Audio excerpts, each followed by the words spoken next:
action when we return to Melbourne International Raceway. International Raceway this afternoon. This is the first 10 laps. Des Gibbs in the Mitsubishi Cordia was the surprise of practice. He's car 64.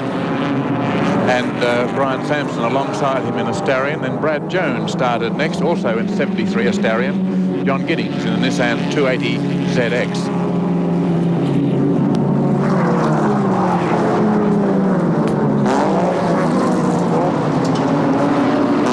Field of 18 in the race. $200,000 is the money for the series, making it the richest series in Australian motor racing history. Very good too, the way this one happened. Even as you know, there was a shortage of Australian Touring Car Championship rounds, so the circuit put on this race, and it's really made quite a difference to the performance of these vehicles. If anyone thought that the Mitsubishi Starion was hard to beat, what do I think about the Cordia? There's Des Gibbs, who very late in the piece decided to have a go at this series. Was fastest in practice yesterday. He's leading the race after one lap. He's being pressed fairly hard by who else but Peter Fitzgerald, who practiced poorly in the wet yesterday and was back in sixth position, third row of the grid. Fitzgerald now right behind Gibbs, but Gibbs still in the lead. And a couple of cars going off. Car number 4 is Gary Cook, just having a little bit of a nudging match with Alan. Was it Alan Bryce? No, it's not. It's one of the Starions anyhow. No one has a little nudging match with Alan Bryce, and normally comes off. They come off too well if they do. Gibbs then still leading the slightly larger Mitsubishi Turbo. What an unusual sight to see two cars in the same stable, both turbocharged, leading a race like this, with the smaller one leading the bigger one, and the new one in the pack of that. But this might just see what things are like. The Starion does have another 200 cc's, a little bit slower. Oh, that's the same one again. There's no doubt about it. Cook, when he does it once, decides he may as well do it again. And there's Fitzgerald going on the inside. Gibbs didn't like that. He was a bit out general then. And it was a bit of sneaky tactics then by Fitzgerald to get on the inside. Gibbs decide he'll have a go at the inside. They touch. There's a slight tail wag, rather, as a consequence. My heavens.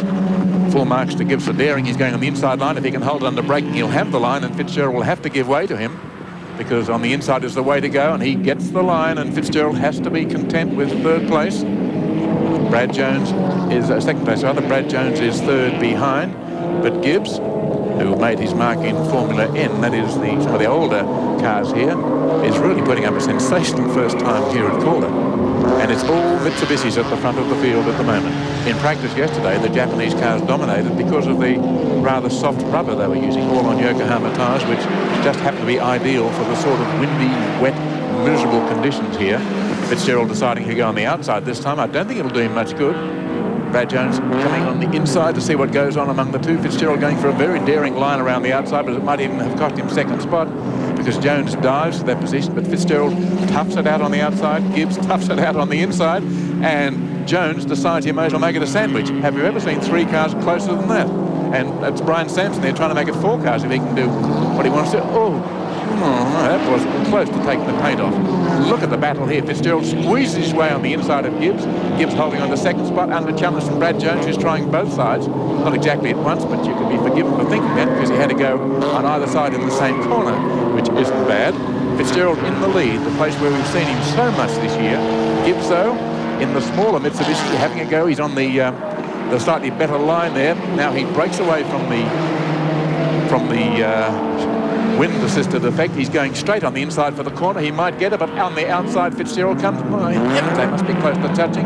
That's a bad line for Fitzgerald, though, and Gibbs got knocked off there by Brad Jones. He came through and takes the lead.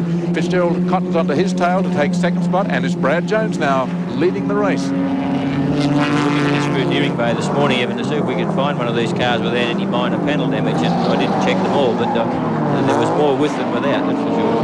Well, now we've seen Gibbs knocked back to fourth place, and I mean knocked back, he was actually physically pushed to one side there. No great damage, but he was shoved across the track. It's Jones leading Fitzgerald, and if you were a pedestrian, there'd be no room to walk between them. You'd want to be a quick pedestrian line over that. A wide line there by Gibbs. Look also at Stephen Brook in car number 2, the Perrier BMW. He's made up a lot of ground to be just trailing this group. There's the typical BMW grille there, back in 5th place behind this whole string of Mitsubishis. Brad Jones leads now from Peter Fitzgerald. 2 Starions, 3 Starions, 5 laps covered, 5 to go. The race halfway through.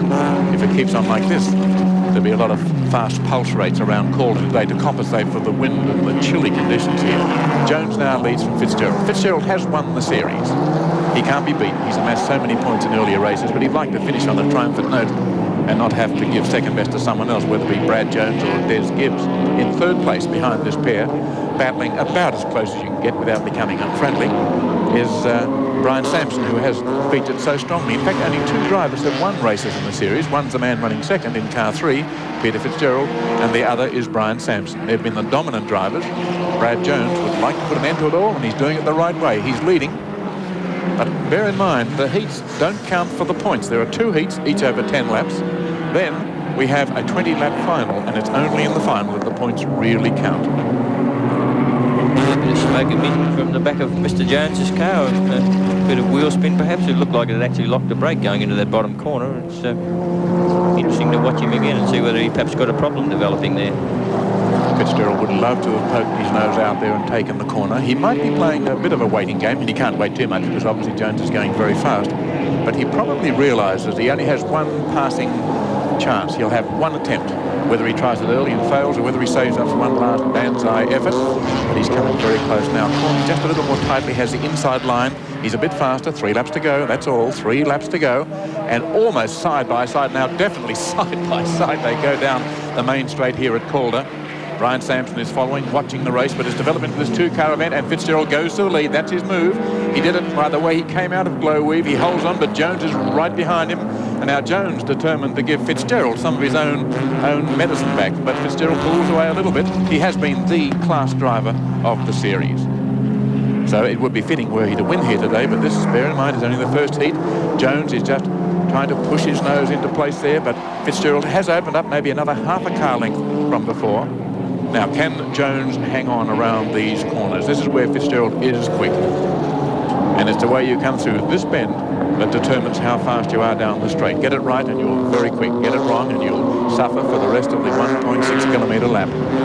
Gibbs has dropped back to 4th place. That's Brian Sampson in 3rd. So it's Mitsubishi, Mitsubishi, Mitsubishi, Mitsubishi. The Japanese must be rejoicing, to say nothing of Adelaide. Yes, and another Japanese in whatever 5th place, but it's not another Mitsubishi. No, that's John Giddings in the Nissan 280ZX. And a good effort back there, by the way. Car number 15, Gerard Murphy in the Alfetta. He had a poor practice yesterday and was right back on the grid in 13th spot. And look where he is now. He's just getting by car 6, or Giddings, I think it is.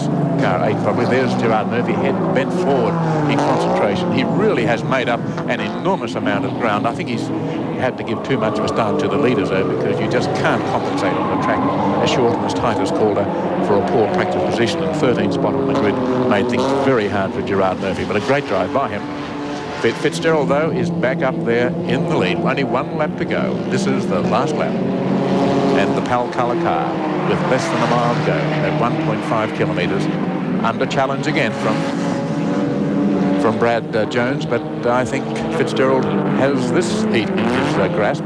Takes the right line through there. He's not going to let Jones through, but what sensational driving we saw in those early laps. Jones wags the tail as he tries with desperation to stay on the tail of Fitzgerald. It's been a great drive by Jones, hasn't it, John Sheppard? It has been very good, Evan. What you tend to find here in those early laps when there's a mad scramble on, the drivers aren't sitting back and driving as smoothly as they should, and they can stay together. But I think Peter Fitzgerald has got into the groove now, and he'll need to make a mistake for Brad to catch him. But Brad's done a very good job, and it's good to see a bit of close racing like this, because it's fairly boring watching a procession, as we all know. Well, not a procession this time. Out comes the checkered flag, and it'll be for Peter Fitzgerald, the first heat. Fitzgerald wins. Brad Jones second. Brian Sampson in 3rd spot. And the field pouring across the line. Car 64 gets 4th. That's Des Gibbs, who did so well and right on his tail, and let's applaud him for the effort because he started so far back. Was Gerard Murphy in the Alfetta GTV, really the class drive of the event, but back there in 6th place. So the winner of the first heat of the Bob Jane T-Mart's $200,000 Australian Super Series final, the final here today at Calder, this man, the man who's already won the major prize, Peter Fitzgerald.